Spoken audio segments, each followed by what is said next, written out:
தமிழகத்தை விட்டு எந்த தொழில் நிறுவனமும் வெளிமாநிலங்களுக்கு இடம்பெயரவில்லை என்று முதல்வர் ஜெயலலிதா தெரிவித்துள்ளார். தமிழகத்துக்கு வரவேண்டிய தொழிற்சாலைகள் வெளிமாநிலங்களுக்கு சென்றுவிட்டதாக திமுக எம்எல்ஏ TRP ராஜா குற்றம் சாட்டினார். இதற்கு பதிலளித்து பேசிய முதல்வர் ஜெயலலிதா, தொழில் நிறுவனங்கள் தமிழகத்தை தான் நாடி வருகின்றன, தமிழகத்தை விட்டு வேறெங்கும் செல்ல விரும்புவதில்லை. சட்டம் ஒழுங்கு சிறப்பாக இருப்பதே இதற்கு முக்கிய காரணம். தடையில்லா மின்சாரம் வழங்கப்படுவதும் மற்றொரு காரணம் என்று பதிலளித்தார். தொடர்ந்து தமிழகத்தை விட்டு சென்ற தொழிற்சாலைகளின் பெயர்களை தெரிவிக்க முடியுமா? திமுக ஆட்சி காலத்தில் தமிழகத்திற்கு வரவேண்டிய ரயில் பெட்டி ஆலை ஆந்திராவுக்கு சென்றது ஏன்? இதற்கான காரணத்தை திமுக விளக்க வேண்டும் என்றும், மெட்ரோ ரயில் பெட்டிகள் தயாரிப்பு தமிழகத்தில் நடக்காமல் ஆந்திராவுக்கு சென்றது ஏன் என்றும் சரமாரி கேள்வி எழுப்பினார்.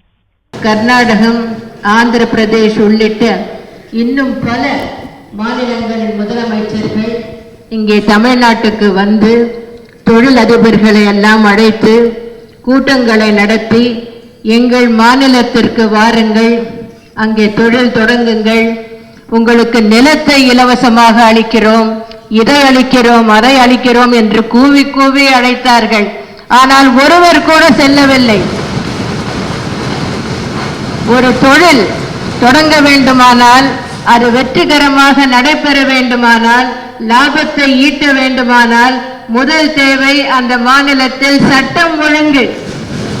அது ஒழுங்காக காப்பாற்றப்பட வேண்டும். அது தமிழ்நாட்டில் மட்டும்தான் இருக்கிறது என்று என்னால் உறுதியாக கூற முடியும்.